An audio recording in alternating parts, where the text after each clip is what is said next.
Shale line halos pumagitna sa may bandang Central Luzon at inaasahan sa paligid lang yan, maging sa bahagi ng Central Luzon at bandang Aurora, asahan ang kalat-kalat pa rin na pag-ulan dahil sa tuloy-tuloy na shale line, dahil pa rin sa tuloy-tuloy natin na amihan. Although manipis ang amihan, asahan ang mas maulap na panahon. At lalabay pa rin naman sa katamtaman at partly to some mostly cloudy at mga isolated na ulan ang iiral lalo na sa ibang bahagi ng southern part ng Mindanao. At latest sa ENSO projections probability natin ngayong December, tatalakayin.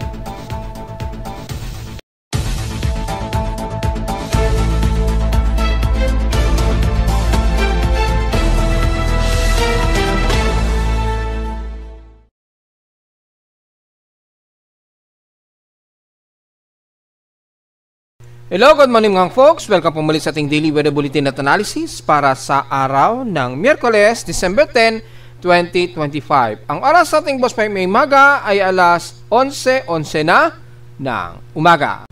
Mula kahapon, nagkaroon tayo ng medyo heavy rain showers maging dito sa amin sa Caloocan. At ngayong araw ay nagkaroon na naman tayo ng mga ilang mga buhos ng ulan po. Yan ay epekto po ng shale line dahil po yung sinabi nga po natin, yung pagbaba o paglawak ng ating amihan ay bumaba nga po at yung shale line natin dito ngayon sa may bandang Central Luzon na mamagitan. Dahil nasa bandang Central Luzon na mamagitan yung ating shale line, mapapansin nyo po maging sa ating lightning detection system, masyadong mababa po yung elevation o yung pagsalubungan nitong malamig na hangin mula sa hilaga at yung easterly sa bandang Southern Luzon o Visayas na nagsasalubungan dito. Kaya yung hilera ng shale line halos pumagitna po dito. At nakikita natin ay may mga accumulated lightning strikes dito na nasa 516 lightning strikes ang nadedetect. Double check natin gamit ang ating real-time lightning detection system as of 11:12 ngayong umaga. Yan. Ito po yung mga latest, usually 93 lightning strikes sa inner at 125 lightning strikes outer. Tingnan natin yung 100 plus minutes ago kung isasama natin. Nasa total of 701 ang ating total lightning strike. Within 2 hours po yan in period. 836 po yung ating total outer lightning strikes. Mapapansin nyo po yung pattern ng shale line. Kitang-kita po dito sa pinaka-lightning pattern. Ayan. So kitang-kita po natin kung saan ang pinakahilera ng ating shale line. At kitang-kita po dito sa ating monitoring ng lightning detection system. Kung saan medyo mas warmer po sa ibaba, yung sumasalubong dito na may mga easterlies dyan, at yung ating amihan po na bumabalandra dito, gumaganyan, bumabalandra dyan. So dahil lumawak po yung range nitong ating amihan, nagkaroon tuloy ng hilera ng shale line dito sa may bandang Central Luzon. Ayan, kitang-kita po yung pattern. So maliwanag yan mga folks at within 20 minutes patuloy pa rin ang mga pagkulog at pagkidlat sa area na yan. Kitang-kita naman dito sa ating real-time lightning detection system. So maliwanag po yung ating lightning strikes at pinakamalapit sa amin so far 242 km po mula sa amin sa Caloocan. At tuloy-tuloy pa rin ang plunging ng ating lightning detector. Ayan, tuloy-tuloy ng detection niya. At makikita natin ang sunod-sunod na flash ng lightning strikes. Ayan, kitang-kita naman po. Yan. At makikita natin ay nandito sa may bandang paligid ng Burnham Rise or halos nakahilera nga po sa Central Luzon.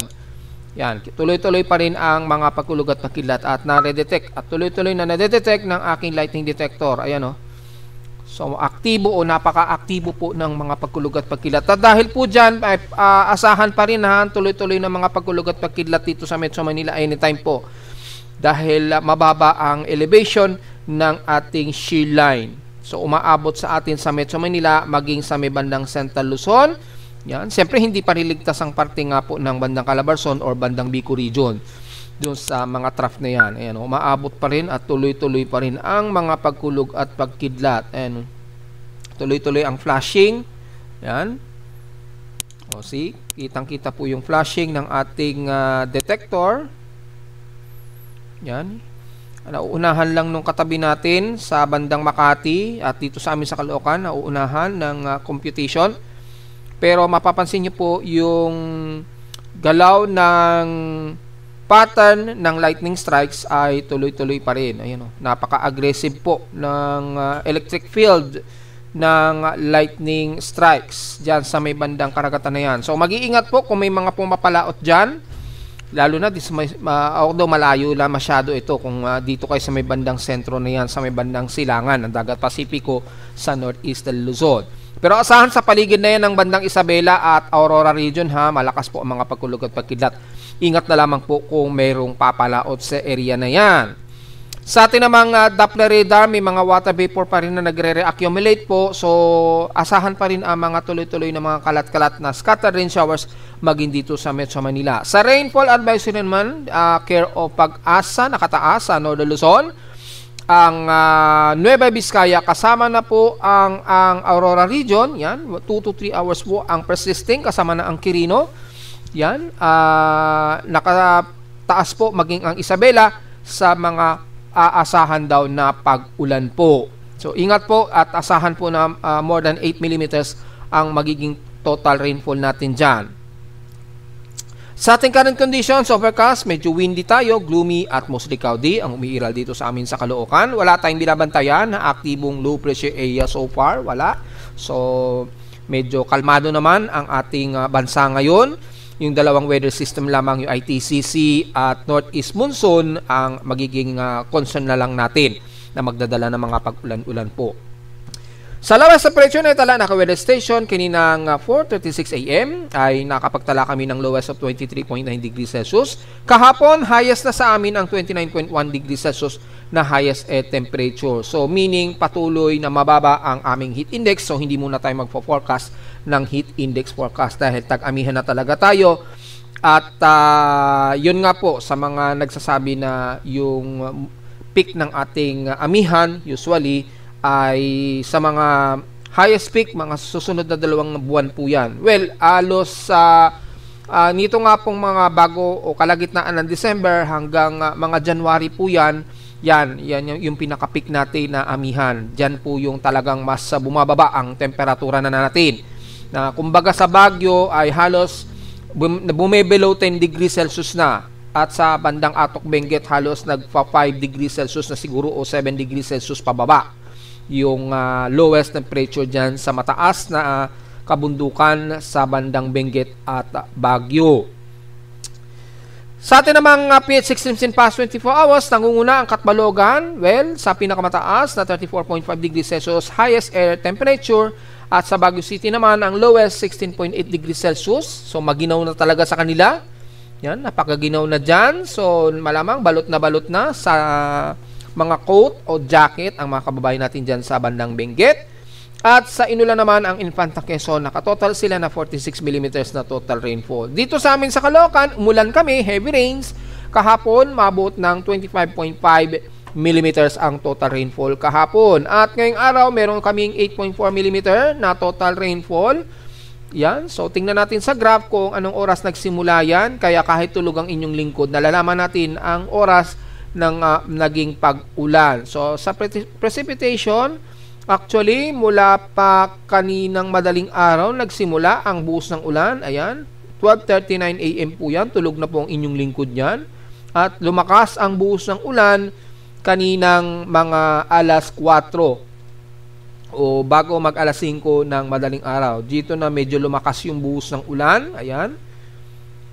Yan, at ito po yung highest peak ng total rainfall, maabot ng 7.928 mm na total rainfall. Yan, 8.1, then kaninang 9, at then ngayong umaga, nagtuloy-tuloy pa rin yung mga light drizzle rains, pumalo sa 8.4 mm na total rainfall. Kaya hindi tayo magmimintis para ma-monitor po yung mga lagay natin kapag inuulan o pagbabago ng ating temperatura. So, yan po. At sa atin namang outside humidity so far, highest concentration po tayo, 90%. Bumaba ito ng 2% since last hour. High pressure area po tayo sa Metro Manila, 1,011 hectopascals. Mabagal ang pagbaba nito since last hour. Very obvious naman, nandito po sa Metro Manila ang amihan, umaabot. And the rest ng Northern Luzon. Sa atin namang high tide low tide status, minimum low pa rin po tayo at hindi magandang ating air quality na moderate 81 index. Magmas po tayo sa mga sensitibong mga baga dahil mahihirapan pa rin mag-alpas yung ating air pollution dahil maulap at may thermal inversion na naman nagagana. So halos walang nagpe-penetrate na araw, halos 1 lamang ang current UV index natin at solar energy, napakahina ang sikat ng araw dito sa amin sa Caloocan. So expected na medyo makulimlim tayo mga folks. Sa atin namang almanac, sumikat ang haring araw kaninang 6:10 AM at lulubog po ito mamayang 5:27 PM. At sa ating 69% illuminated, waning gibbous ng buwan, sisikat po ang buwan mamayang gabi pa po 10:48 PM at kinabukasan na po ng maga 10:51 AM naman ito lulubog. At sa ating local weather outlook para ngayong Miyerkules at Huwebes, magiging maulap po ang ating maghapon. Well, obvious naman po ngayon sa real time natin, mababa ang ating current solar energy radiation, yan. At magiging mas maulap ang ating maghapon at chance na pag-ulan 100% chance. Very obvious naman at nagyari nga po yung forecast natin since kahapon. Bukas ng Huwebes ay maulap ang ating panahon at mataas din ang chance ng pag-ulan natin at around 81%. So halos hanggang bukas po yan tuloy-tuloy. At pagsapit po ng bandang Biyernes unti-unti na naman lalakas ang ating amihan. Ngayon medyo manipis pa ang ating amihan. Pero tuloy-tuloy pa rin yung lamig niyan ha. Medyo hindi lang ganun kababa, hindi kagaya nung nakaraang araw na halos bumaba magto 22 degrees Celsius ang temperatura dito sa amin sa Caloocan nung isang araw. So malinaw yan at sa ating highest and lowest temperature expected, maglalaro 30 degrees Celsius and lowest temperature expected ay nasa 25 degrees Celsius. So, diretso muna tayo sa ating ginagamit na satellite imagery. Makikita po yung hilera ng ating amihan, ng ating shield line dahil po sa amihan na sumasalubong dito sa itaas. Ayan, napakalinaw naman po sa satellite imagery. So, maging sa pinaka-infrared RGB, napakalinaw po nung pinaka-boundary ng ating shield line. Napaka-extended. Maabot nga po sa Central Luzon po yung boundary ng shield line. Ayan.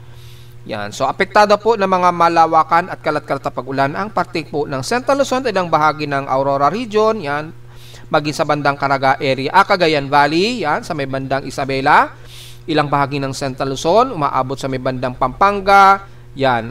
Bulacan, yung malawak na kaulapan na yan. At maging sa bandang Northern Luzon sa Silangan. Hindi masyado sa may bandang Kanluran. Medyo maaraw dyan sa may bandang Ilocos Norte at Ilocos Sur area. Medyo umaabot lang ang kaulapan dito sa bandang La Union na kung saan ay mababa ang kabundukan. Dito kasi sa area na yan, yung pagitan na yan, ay mataas ang kabundukan dyan. Kaya makikita nyo po, humahati yung ulap. Kaya kung nasa Atok Benguet kayo, kitang-kita nyo po yan yung ulap na nasa elevation ninyo pag nasa Atok Benguet. Yan, tanaw na tanaw yan ng mga taga-Atok Benguet yung kaulapan. Ang ganda ng sightseeing dyan. So, hopefully may mga kababayan tayo makapag-share sa ating Facebook page kung sakali na kayo ay nasa tuktok ng bundok ng Benguet, ng Atok Benguet. Pwede nyo pong makita yung sightseeing na yan, no? Na mamagitan dyan. At mula dito sa may ng Kanluran, halos clear skies tayo ang paligid, yan, pero hindi pa rin mawawala ang kalat-kalat na pag-ulan na may pagkidlat at pagkulog. At mula naman sa bandang Central Luzon, kabilang na nga po ang bandang Angeles, Pampanga, maging sa Bulacan, Metro Manila, yan, ang pagitan na yan, hanggang dyan sa may bandang parte ng Laguna, sa may bandang mula sa boundary ng Santa Maria, hanggang Paete na yan. Ayan, umaabot ang kaulapan dyan. So, asahan ng kalat-kalat na pag-ulan na may pagkidlat at pagkulog ngayong araw. Random po yan, so biglang bubuhos na lamang yan, magla-light to moderate drizzle rains and some heavy rain po maging sa buong Metro Manila. Sa bandang Calabarzon o rest ng Calabarzon, lalo na sa may bandang ibaba ng Calatagan, Batangas o Batangas City, at least partly cloudy at mostly cloudy ang iiral hanggang sa buong Kabikulan na magiging partly to mostly cloudy. Pero at least sa may bandang Bicol Region, mga katamtaman ang lagay ng panahon and the rest ng Southern Luzon at Mimaropa. Magiging isolated lang din ang mga pag-ulan na may pagkilat at pagkulog, ganun din sa buong Kabisayaan. Isolated lang din ang magiging pag-ulan, at least mas katamtaman kayo dyan na panahon, partly cloudy ang umiiral sa halos maghapon. So, yung isolated rain showers, typically, mararamdaman yan ng mga taga-Eastern Samar region, lalo na sa hapon o sa gabi.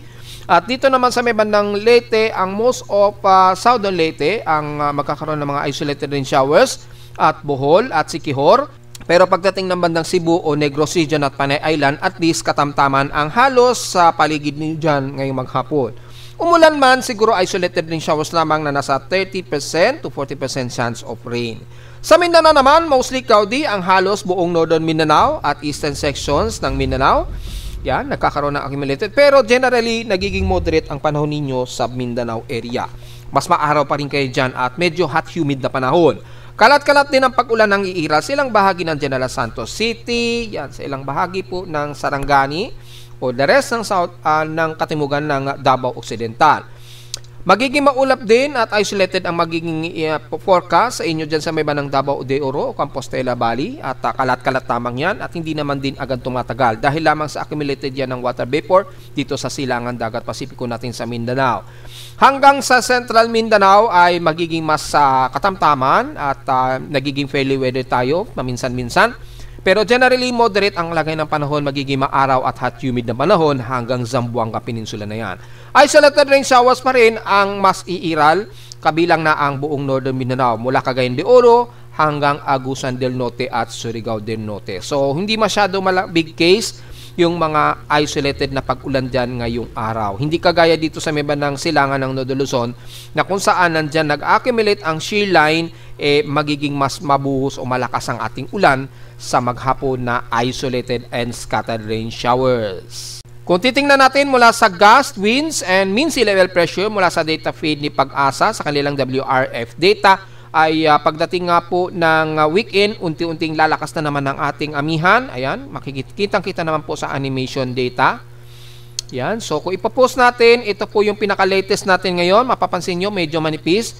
Pero sa darating po na weekend, mga Friday o Thursday o Friday, yan, ito po yung Friday, unti-unti na namang lalakas ang ating amihan. Ito yung Thursday, yan, unti-unti, medyo, mga Friday, unti-unting lalakas na naman ang amihan dito sa may bandang hilagang kanluran ng Northern Luzon. Yan, December 30 na po yan. Kitang-kita naman ninyo dito sa ating frames. Yan. And then pagsapit po ng Lunes, unti-unti na namang lalakas ang ating amihan. Linggo pala, sorry. Linggo. Yan.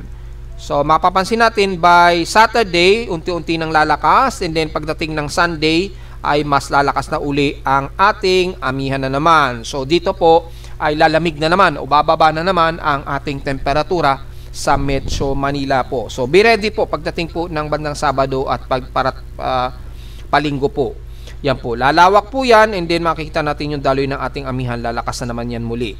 Yan. Kitang-kita naman po yung high pressure area dito sa may bandang Northern Luzon umaabot, maging sa may bandang Central Luzon ang high pressure area. So expected po yung accumulated rainfall natin ngayong araw within 24-hour accumulated rainfall po. Ayan. Mula ngayong araw, yan, kitang-kita nyo po maging sa Metro Manila, mas malinaw po.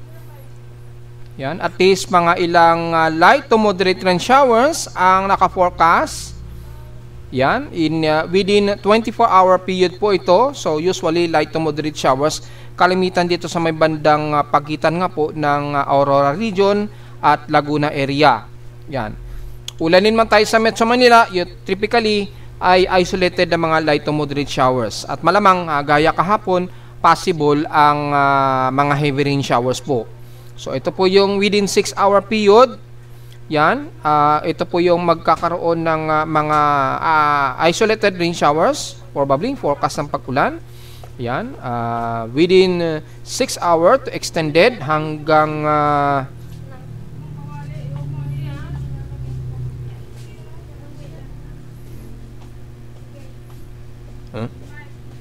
po, puntahin kay kuya.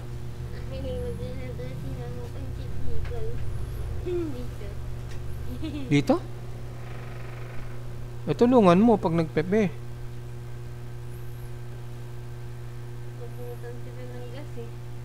Wala akong pambili sila kuya. Eh tayo, ano na, konti na rin yung gas natin dyan.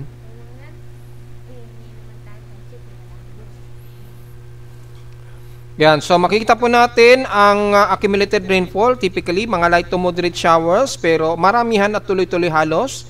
Yan yung concentration po yan ha, at malinaw po yan mga folks. 18 to 50 and 60 hour period po yan to 72 hour period po yan. So malinaw po yan ha, in the next 72 hours, ganyan po yung magiging accumulated rainfall, typically sa silangang bahagi ng Luzon area po. Ulanin man sa Metro Manila, kung mapapansin nyo halos hindi ganun ka-concentrated ang buhos ng ulan. At least ay may idea tayo mga folks sa darating na mga araw po. Yan, lalo na't kasabay po ang paglakas ng ating amihan. So yung water vapor, gaya nga po na sinabi natin, medyo ninipis ngayong araw itong ating amihan. Ninipis lang, bahagya lang nabawasan yung pagbaba ng temperatura. O yung daloy po ng amihan, medyo bahagyang nabawasan. So, sa darating na mga bandang Sabado yan hanggang Linggo yan, dyan uli lalakas yung ating amihan. At least malinaw po yan at makita natin yung accumulated ng water vapor, hindi masyado malawak ang accumulated dito sa may bandang Luzon. So, mga light drizzle rains pa rin at isolated rain showers ang iiral sa atin sa Metro Manila at most of Northern Luzon. Hindi masyado sa may bandang Southern Luzon, Visayas at Mindanao, yun o. So, halos walang gaanong kaulapan, malinaw naman yan. At diretso agad tayo sa ating global forecast assessment dahil wala naman tayong binabantayan ng aktibong low pressure area o anumang bagyo.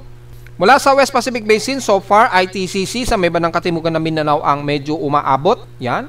Asahan po ang mga tuloy-tuloy na trough na maaring bumalandra dito sa may bandang Visayas at Mindanao sa mga susunod na araw. Anytime po yan. Ayan, dahil yung ITCC ay nanatiling umiiral sa may bandang south of Mindanao at most dito sa may bandang katimugan ng ating bansa.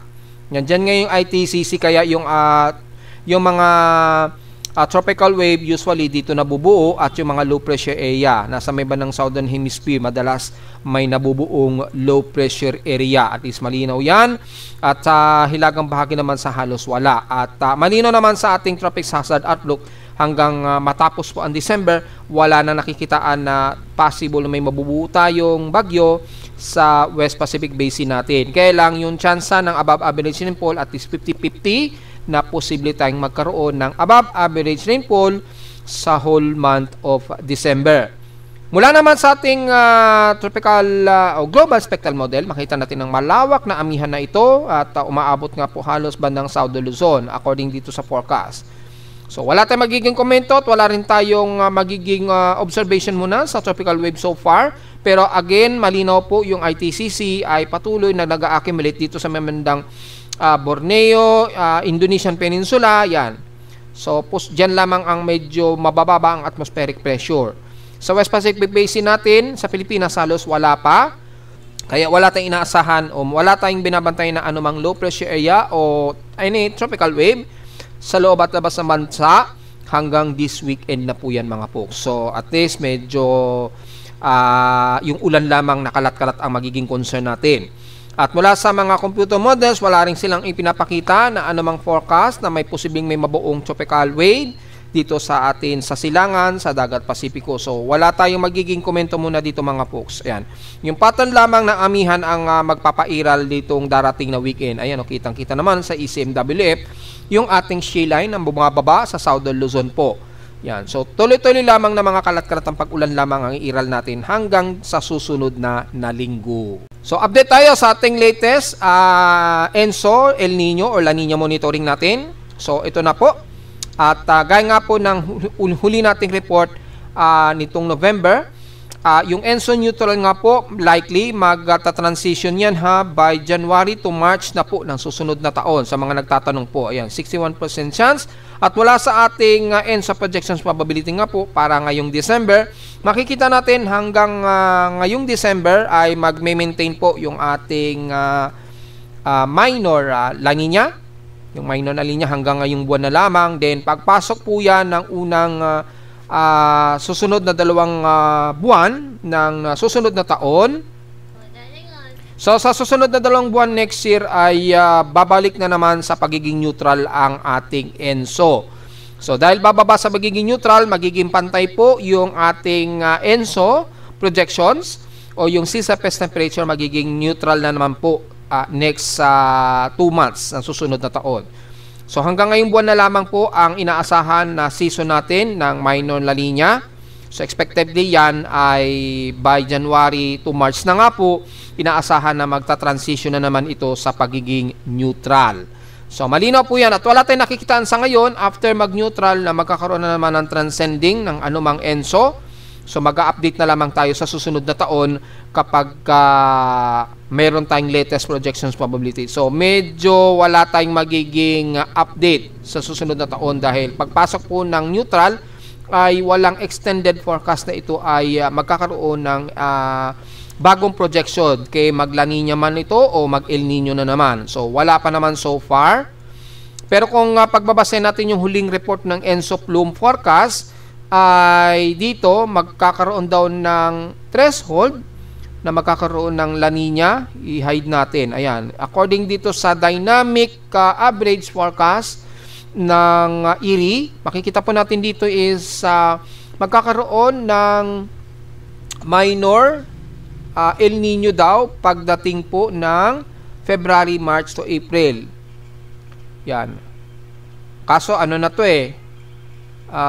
napakalayo. August, September, October, November, December. So, January to February, March, and April. So, susunod nga po na taon, posibleng magkaroon ng El Nino. Ayon yan sa ERI, pero sa NOAA ay walang nakikitaan na anumang projection. Ayun, mababa lamang.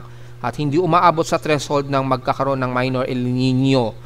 Dito sa pinaka-average o dynamic average po ng ERI ay meron daw 0.5 degrees Celsius na dynamic average na posibleng magkaroon ng El Nino. So, hindi pa natin confirm yan dahil ang mostly ay pinagbabase natin sa NOAA.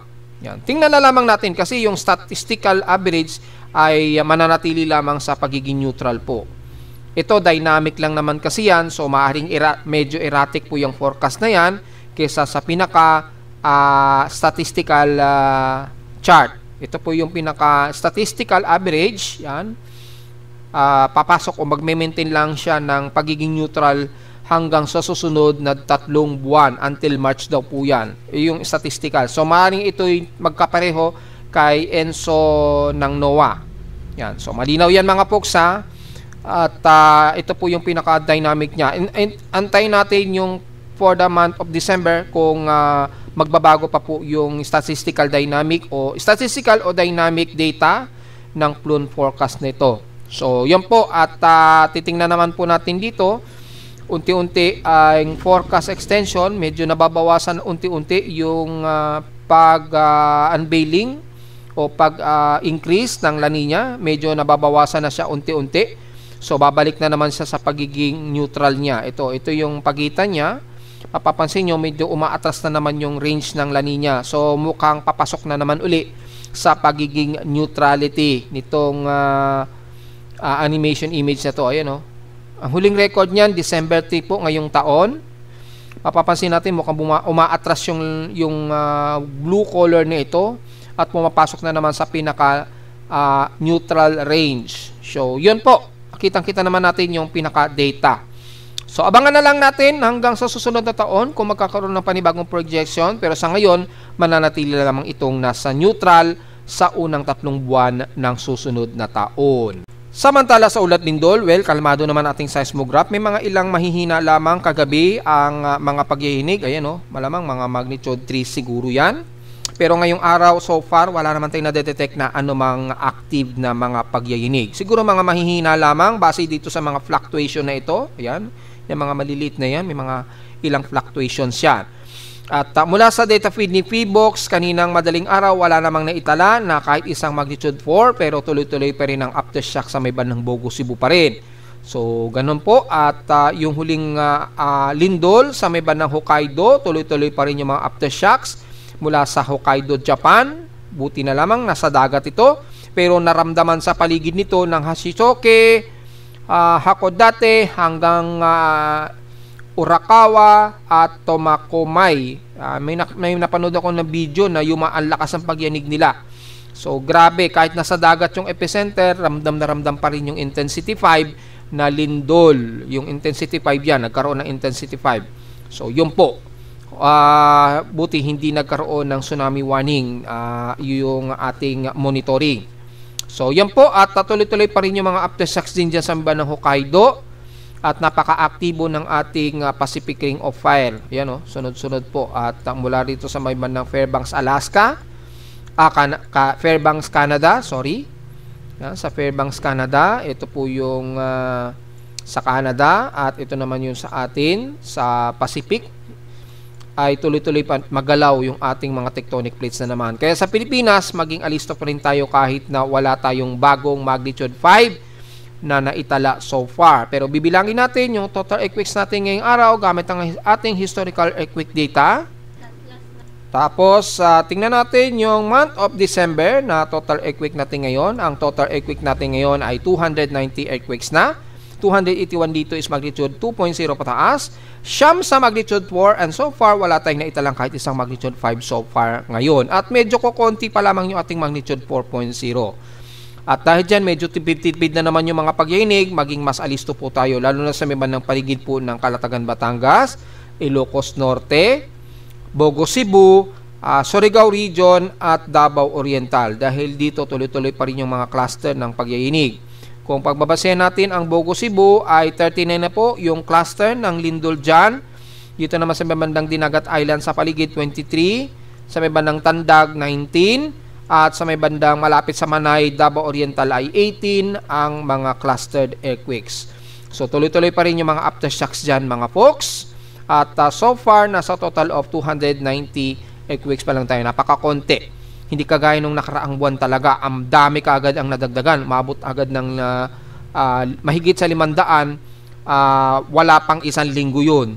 So, dito at least medyo mas konti na yung average. At napansin natin yung drastic na pagbaba ng total earthquakes. Yan. Siguro sa sunod-sunod na rin kasi na nare-release o naging magalaw yung ating mga tectonic plates. So, medyo nakaluwag-luwag na siguro yung mga ating mga plate. Pero until now ay magalaw pa rin yung ating bagong tectonic plate sa may bandang Bogo, Cebu at dito sa may bandang eastern sections ng Philippine plate natin o yung subduction. Kaya wag pa rin tayong pakampante at maging alisto anytime mga folks. At narito naman natin 3-day to the weather forecast para sa araw ng Miyerkules, December 10, 2025.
At hanggang dito naman po ating daily weather bulletin at analysis para sa araw ng Miyerkules, December 10, 2025. Huwag mong kalilimutan na mag-like, share, subscribe po sa ating YouTube channel at visit lamang anytime sa ating website na www.pimoweather.com para sa mga detalye nyo gusto malaman na hindi natin nasama ngayong magtatanghaling tapat na. Sa ating report, asahan lang ng magiging gloomy threat ay expected ang mga isolated light drizzle rains to some moderate ngayong araw. So, magdala ng payong mga folks. At visit lamang sa ating website sa gusto malaman pinaka-dynamic events mula sa reading ng aking aparato sa Caloocan, Grace Park, at sa data feeds mula sa iba't ibang weather agencies. Maraming salamat po mga folks at magandang araw po sa ating lahat.